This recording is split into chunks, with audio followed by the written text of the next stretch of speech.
What's up, guys, and welcome to this. This is the very first edition of the SmackDown vs. Raw podcast right here on the SOS Wrestletalk YouTube channel. If you haven't done so already, hit the like button, drop a comment, and smash that subscribe button. If you're listening via audio, via Spotify, iTunes, however the fuck you listen to this, A, thank you, and B, make sure you follow the channel as well as leave a 5-star review. It is greatly appreciated. So this show is going to be, as you can imagine, SmackDown versus Raw. That means every week, because it is going to be once a week, every single week, your boy LK is going to come on here. I'm going to review the Raw, I'm going to review the SmackDown, and we're going to tally it. Which show was better? We're going to start from the very first show here. This was the draft, okay? This is going to be episode 0.5, the draft. I can't tally who's going to win Raw or SmackDown because they're not a fucking show yet. Obviously, they're shows. So the point of this is there's this whole thing that SmackDown was far superior to Monday Night Raw. And for me, growing up at this point, we're talking 2002, I'm a child. You know, I'm remembering stuff. I remember the pay-per-views. I don't remember all the Raws, don't remember all the SmackDowns until we kind of get to 04, 05. So we got to get to there first. But this is something I feel like us as a channel, we can all watch together. We get to watch some classic WWE, because when it comes to WWE, I just review the pay-per-views. So I'm just going to come on here, have some fun with you guys, review a Raw, review the SmackDown of the week, and we're going to go from there. So this is the first review here, and this is going to be for the draft show, which is why it's episode 0.5. We're going to be reviewing the full draft show, which aired on the 25th of March 2002 episode of Monday Night Raw. So the first actual episode is the 1st of April 2002 Monday Night Raw and the 4th of April 2002 edition of SmackDown. That'll be the first full episode. So you guys have some warning now. You guys need to watch the 1st of April's 2002 Raw and the 4th of April's 2002 SmackDown. And then you'll be able to let me know in the comments what show you felt was better. So let's get on to the draft. I'm going to review the full show, and then once we broke down the show, if you're watching on YouTube, I'm going to put a screen on at the end so you guys can see the full roster split to see what they have to work with. And obviously we're heading into the Backlash pay-per-view. There's no matches official. But the reason why this draft actually happened, okay, if you kind of weren't a fan at the time or you want kind of a knowledge kind of knock on the shoulder, WWE had competition with WCW from when they started producing WCW Monday Night Show in 1995 until 2001, where Vince McMahon, the owner of WWE, purchased the company, purchased WCW. That's when he then got nothing. He's got nothing to compete for. The show was all right, but there's no competition. So they tried to create competition within. That's what they wanted to do. They wanted it to be Raw versus SmackDown. And when you see the roster splits, you can kind of see what kind of vibe they're going for. And for me growing up, I was always a SmackDown fan. Alright? And a lot of the times I didn't watch the Raw, especially kind of towards 2004. So it's going to be fascinating for me to go watch these kind of 02 Raws and seeing if they were as brutal as sometimes I can remember and see what kind of score we get at the end. I think, you know, realistically, we could probably do this to 07, 08, and then it's kind of fucking pointless. But we're going to do this Raw. So Raw March 25th, 2002. We have Linda McMahon. She's in the WWF headquarters. She announces that only 20 picks, 10 from Raw, 10 from SmackDown, will be announced on the show, and the other wrestlers will be putting their brands on WWF at the time.com. I'll give you the full list breakdown of the rosters at the end of this show. So commentary team is JR and the King. I missed it. I tell you what, it's been a fucking while. Apologies, I swear a lot and I'll go off on tangents. You know, this show should be 5 minutes in length and I'm probably going to go 50. This JR and King commentary pairing is just fucking magnificent. It really is for the time. Right now, would it work? Probably. It probably would work. But would it have been as good as it was back then? I don't think so. I think that it was the perfect pairing at the perfect time. And I really rate it. Speaking of really rating, I'm going to tell you this match, right? And you're going to go, ooh, we have Taz versus Mr. Perfect. You know, if you told me three or 4 years prior to this, and you know, in 98, 99, obviously Mr. Perfect, Kurt Hennig at the time, wasn't exactly prime, but he's still doing good stuff in WCW. So whereas, you know, Taz and ECW doing the great stuff with Bam Bam Bigelow in the late 90s, and the stuff with Sabu on their first pay-per-view, Barely Legal 1997. This would have been wow, what a match, and we're getting to see on a WWF program. This, in all due respect to the late great Mr. Perfect, was fucking diabolical. It was really sloppy. They were kind of bumping into each other. The Irish whips were kind of going off awkwardly. This was fucking shit. And I tell you, when I started watching this show, because I'm like Dirty, I don't like typing. I like writing it down. And I sat there and I put my pen down and I put my hand across my hair and go, fuck me, this is going to be a long hour and 20 minutes. So then Vince appears on the ramp. So, sorry, I should have said this at the start. That's why there's a picture of Vince and Ric Flair there. Ric Flair is the owner of Raw, and Vince McMahon is the, quote, owner of SmackDown. And they do that because it was announced in December of 2001 that Ric Flair owns 50% of WWF. So that's why Vince has SmackDown, Ric Flair has Raw. So the first pick, there's this podium, right, on the ramp, similar to what they've done. You can see it on the screen. And Vince McMahon's first pick is The Rock. Okay, as you can see on the screen there. So The Rock comes out. Vince says on SmackDown there's going to be no more catchphrases, no more of them. And then Rock cuts a promo doing the usual catchphrases. And then he does the whole... Do you remember back in last year with Austin Theory where The Rock made half the crowd chant "You are" and the other half of the crowd chant "an arsehole"? He did that, but 2002, and the crowd was a lot louder. It was absolutely electric, and Vince's facial expressions here were wonderful, were absolutely world class. And I know what's going on right now with Vince is fucking horrible. I'm not going to talk about that. You know, I'm here to review a 2002, same as when we get to Chris Benoit matches. We're not here. I'm literally reviewing the show from a 2002 show purposes. Okay.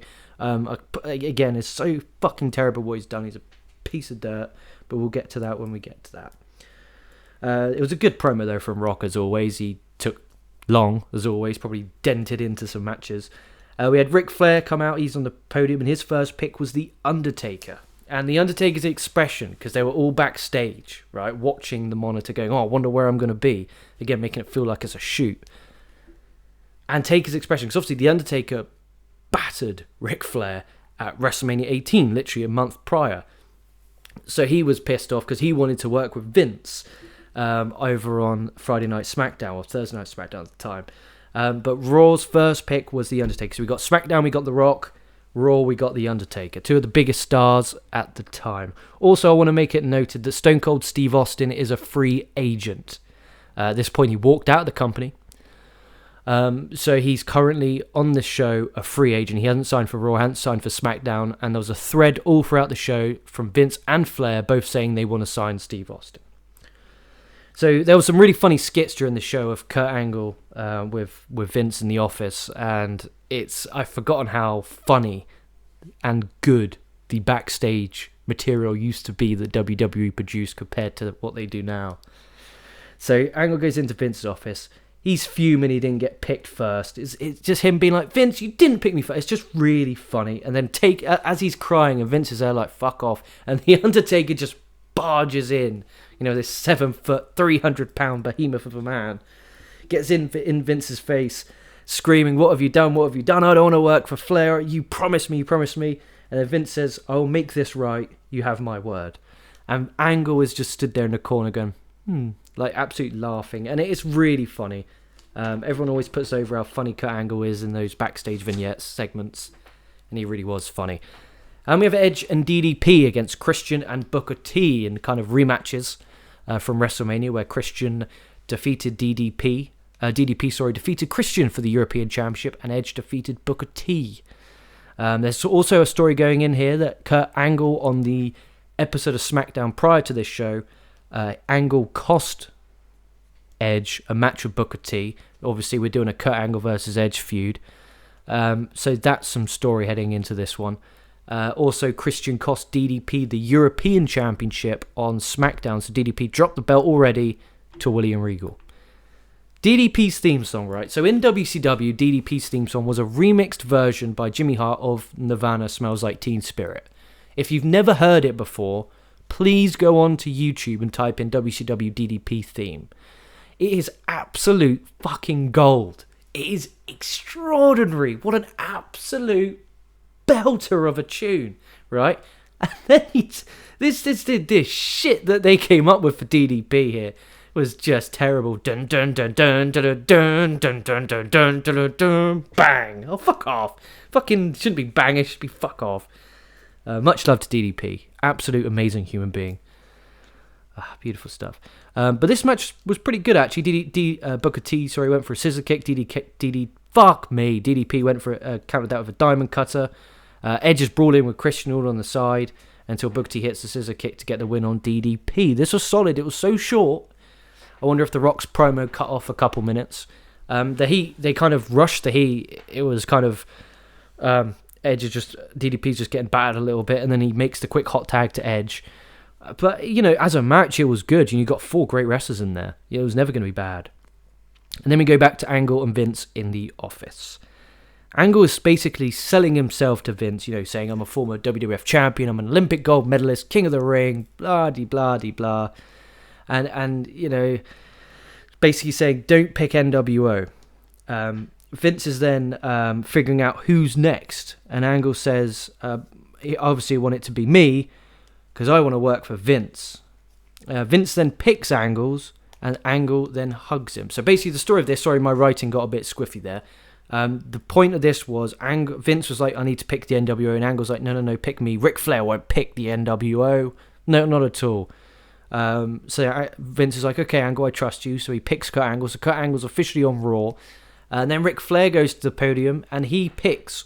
Angle's on SmackDown, and Flair picks the NWO, Nash, Hall, and X-Pac at the time. So Vince then goes back to the office, and Vince is furious that the NWO went to SmackDown, and then Angle whispers in Vince's ear saying who he should pick next, and Vince smiles, and then Vince says that the third member of the SmackDown roster will be Chris Benoit. And then the network, I think they went to a video package promoting Benoit. The network version that I watched this on, just kind of, it was like he announced Chris Benoit, and it looked like it's going to get a video package, and then just cut to the next segment, which was fair enough for what happened, which I won't go into.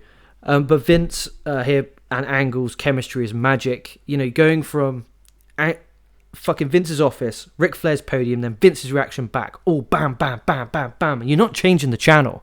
I tell you what now is. As a TV show, this is fucking gold, right? Because that's one thing us wrestling fans sometimes do forget is SmackDown, Raw, Dynamite, Collision, Impact. They're TV shows. They're weekly television shows. And this is gold. I'm not changing the channel.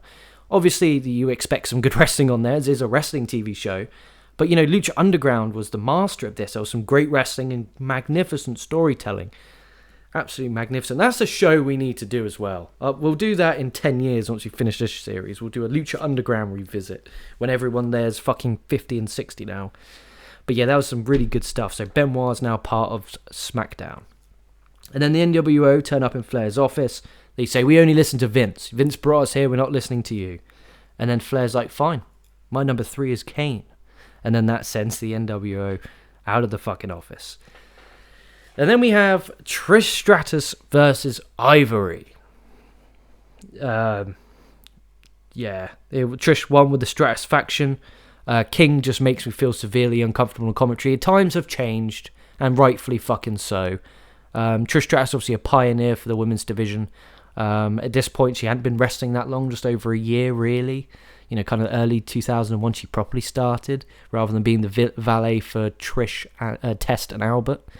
But Trish here, they had an okay match. She got them with the Stratus faction. King just makes me feel a bit uncomfortable, and I guess I've got to get used to that, unfortunately. Vince then comes onto the podium. He picks Hulk Hogan. Hulk Hogan doesn't come out, even though we see him later on the show. Strange. And then Flair picks Rob Van Dam, who's the current IC champion. He defeated William Regal at WrestleMania 18. And then Vince and Angle back in the office. Vince is not happy that he's lost the IC championship, because obviously that means now that the IC Championship is exclusive to Ric Flair's Raw. Angle says, why don't you have me wrestle RVD? I can win the Intercontinental Championship, and then that championship comes to SmackDown. And then Vince goes, maybe I should have picked you number 1. And it was funny. Really, really, really funny stuff. Really good stuff. And then we have Hogan and Rock in the locker room. And again, I want to stress upon this. We've been in the backstage area where all the wrestlers are sat. We've been in Vince's office. We've been in Flair's office. And we've been in Hogan and Rock's private locker room. Different places. We're not stood on a fucking set going, oh, hello, AJ Styles, what's your opinion on tonight's main event match with LA Knight? Like, it's back. It feels real. It feels like there's actually a locker room in the back, and at any point anything can happen. It feels like they're actual characters. We need to go back to this for the TV show, man. Really good stuff. Hogan says, if this is going to be both our last nights on Monday Night Raw, let's go take out the NWO. Me and you, brother. Rock accept. It was obviously in a lot more, oh, brother, let's take out those NWO. Like, it was like that. But there we go. Rock accepts. So we now got a 2-on-3 handicap match for Monday Night Raw. Then we go back to the podium. Vince McMahon, obviously, remember Ric Flair picked Rob Van Dam, the IC champ. Ric Flair picks the tag team champions, Billy and Chuck. So the whole underlining kind of mini narrative of the actual selection isn't about star power. It's about Flair and Vince trying to outdo each other, which is a way to protect the talent. Because imagine if the talent were like, right, this guy, this guy, this guy, this guy. It's like, oh, okay, well, if you didn't get picked, you're a jobber. Whereas here, it didn't feel like that. It felt like they were outdoing each other, so it protected everyone. And Billy and Chuck were announced next, right? And when this happened and the theme song played, I tell you what, I had a little boogie right on the seat I was on my sofa. Oh, I fucking love that song. There was some cracking theme songs back in the day. Your love is so good to me. Like, it's just cheesy shit, but it's just really good. It really made me smile. And that's what I want and hopefully you guys follow along and watch these shows as well. It's that you can just smile. It's not serious. It's not intense. It's just fun going back and watching without going, oh, I wonder what direction they're going to take this in. What direction, oh, bad booking. I'm just watching it and reviewing it. And it's quite nice. Up Billy and Chuck. Hulk Hogan and The Rock then team up to face the NWO, Scott Hall, Kevin Nash, and X-Pac. Jim Ross in commentary did a really good job of basically saying this is the last time you'll ever see these guys on Raw. And it feels kind of sad. I'm watching this obviously knowing it's not true. But it's kind of like, oh shit, it really is. There was a really good spot there where Pac and Hogan lock up. And Hogan launches X-Pac so far that he went over the top rope, took a really good bump and fed to the floor. That was really some good stuff. Rock got the hot tag, cleared house, crowd absolutely electric. Hogan with a leg drop for a 2 because X-Pac broke the cover up. There was loads of triple teaming from the NWO. Kane's music hits. He makes the save. DQ. Right, and this is one of the dumbest things I've fucking seen in a while. So obviously Kane comes out, attacks the NWO, causing a DQ. Anyone who's ever watched wrestling goes, oh, okay, well, they're, Hogan and Rock are disqualified. So the announcer goes to announce, and the winners of the match, and Hogan grabs Kane and Rock's arms and lifts them, and then they go, the NWO, obviously because it's a DQ. And then Hogan looks devastated that he lost, and Rock's like, what? You fucking idiot. And Kane is just fucking Kane. It's just, yeah. And then Kane, X-Pac comes back in, hits Kane with the chair. Kane no-sells. Big boots, everyone. Bam. Kane chokeslam Scott Hall. Good stuff. Building up Kane. We like it. Right, so then Vince goes to Flair's office. He's not happy with Flair's picks. And then they're going back and forth. And Flair then goes, well, fine. My number 5 pick from Monday Night Raw is Booker T. And then Vince says, fine then, you do that. I'll go to the guy who beat Booker T at WrestleMania. Number 6 to SmackDown is Edge. Flair goes, fine, you want huge picks. I'll take the Big Show. So number 6, the Big Show to Monday Night Raw. Vince says, fine, I'll pick as big as it gets. Rikishi, number 7. And then Flair goes, I hope you end up having your head shoved up his ass again. Which is just they're good chemistry, Vince and Flair. They bounced off each other. That was fun. It got some picks done really quickly without having to go to the podium every time, like they do now. Oh, brutal. When they're like, here's Monday Night Raw have won 3 picks, and they go to the podium, and brutal. Then we have Jeff Hardy's with Matt and Lita facing off against Billy Gunn. Your love is so good to me. Yeah. Oh, watch you. Again, given time, stick the IC title match on the line. Put this on pay-per-view. We got a belter here. Jeff misses a swanton off the top. Lita then hits a Hurricane Run on Rico on the floor, which distracts Billy, allowing Jeff to get the roll-up win. Assuming here, tag title shot coming soon. Then there was a really good video package that was, I was there, I was there, I was there, I was there. It was like an I was there video. You should go check it out on YouTube. I'm assuming it's going to be there. But it's like I was there, and then big moments throughout the history of WWF there, and it really made you want to go watch WWE live. And then Flair comes out. Pick number 7 for Raw was Bubba Ray Dudley, breaking up the Dudley Boys. And then Vince's pick. If I was a professional, I'd have edited that out, but I'm not. Vince's number 8 pick, Devon. Dudley's obviously pissed off. The crowd boo and then kind of go to a stunned silence as they go to a live shot of the Dudleys backstage, and they just kind of hug, and it's a bit emotional. Cool stuff. So see what Devon and Bubba Ray Dudley do. Rikishi then faces William Regal for the European Championship. Brock attacks Rikishi before the match, hits an F5. Bam! Crowd were into it. The crowd bought it. You're making a star. Rikishi's established. Bam, Lesnar comes out, bam, F5 with Paul Heyman. And then Vince comes out. He announces his number 9 pick for SmackDown. It's going to be Brock Lesnar. Remember that, number 9. So Flair comes out and says it's not your pick. And then Vince is like, it's fine, I'll give you 2 picks. Making Brock, a guy who hasn't had a proper match yet, look legit. Okay, Vince will be giving Flair 2 picks if I can have Brock. So that's a good job there. And Flair then goes, number 8 for Raw is Brock Lesnar. And then Vince goes, I'll pick someone with potential. Mark Henry. And then Flair goes, number 9, William Regal, the European champion. Because obviously then he gets to take the European Championship. And then Vince goes, number 10 for SmackDown, the hardcore champion, Maven. So it's, and then Flair goes, number 10 for Raw is Lita, the final draft pick. And then Vince rips Flair for picking a woman. Because, ladies and germs, he is what we call a piece of shit. Vince then says Stone Cold Steve Austin's going to come to SmackDown. And then Vince is saying no, he's going to come to Raw. And then leads the "You are an asshole" chant. Good stuff. Minus the degrading of women by Vince. About you picked a woman. Obviously, it's different times, but it's still hard to not watch it and get angry. Lita's a Hall of Famer, for fuck's sake. First woman to main event an episode of Monday Night Raw. Fucking prick. Then we have an IC Championship match. We have Kurt Angle versus Rob Van Dam.